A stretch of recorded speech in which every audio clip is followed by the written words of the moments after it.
వరంగల్ జిల్లాలో ఏసీబీ దాడుల కలకలం రేపాయి. అక్రమాస్త్ర కేసులో కిలా వరంగల్ ఎంఆర్ఓ బండి నాగేశ్వరరావు ఇంటిపై ఏసీబీ అధికారులు దాడులు చేశారు. వరంగల్తో పాటు హన్మకొండలోని చైతన్యపురి, ఖమ్మం జిల్లాలో సోదాలు చేస్తున్నారు.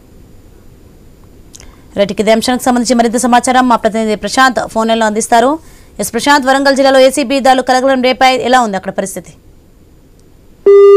హన్మకొండలో, చైతన్యపురిలో, కిలో వరంగల్లో ఎంఆర్ఓగా విధుల్లో ఉన్నటువంటి బండి నాగేశ్వరరావు ఇంటిపైన ఏసీబీ రైడ్స్ చేశారు. ఏకకాలంలో 3 టీమ్స్, అటు వరంగల్లో, ఇటు హన్మకొండలో, అటు ఖమ్మం జిల్లాలో తన సొంత స్వగ్రామంలో కూడా ఏసీబీ రైడ్స్ జరుగుతున్నాయి. 3 ప్రాంతాల్లో తన ఇంటికి మరియు తనకు వ్యాపారాలకు సంబంధించినటువంటి గోదాముల వద్ద కూడా పెద్ద ఎత్తున రైడ్స్ జరుగుతున్నాయి. 3 టీమ్స్ ఏకకాలంలో రైడ్స్ లో పెద్ద ఎత్తున నగదు పట్టుబడ్డాయి. మనం ఇప్పుడు ఎక్స్క్లూజివ్ గా మన ఐని స్క్రీన్ పైన పట్టుబడ్డ నగదును కూడా చూపించే ప్రయత్నం చేస్తున్నాము. పెద్ద ఎత్తున నగదు ఇంట్లో లభ్యం కావడము, అదేవిధంగా ఆస్తులకు సంబంధించినటువంటి కీలకమైన ఆధారాలు, పత్రాలు కూడా లభించడంతో అయితే ఏసీబీ మరికొద్దిగా లోతుగా విచారణ కొనసాగించే అవకాశం అయితే ఉంది. ఇటు ఏసీబీ డిఎస్పీ ఆధ్వర్యంలో ఏకకాలంలో 3 టీమ్స్ ఈ యొక్క ఏసీబీ రైడ్స్ కొనసాగిస్తున్నారు. ప్రస్తుతం హన్మకొండలోని చైతన్యపురిలో తన సొంత నివాసంలో, అటు వరంగల్లోని తన ఉద్యోగం చేసుకునేటువంటి ఎంఆర్ఓ కార్యాలయానికి కూతపేట దూరంలో తను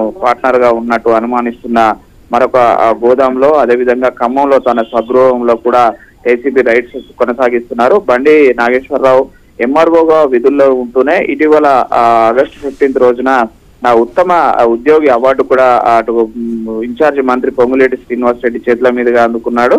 అదేవిధంగా ఈ యొక్క వందల కోట్ల ఆస్తులు అక్రమంగా సంపాదించడనే నేపథ్యంతో ఆరోపణలతోటి ఈ రోజు రైడ్స్ చేస్తున్నారు. అయితే ఈ రైడ్స్ లో నగదు కూడా బాగా పట్టుబడ్డట్టయితే మనకు తెలుస్తుంది.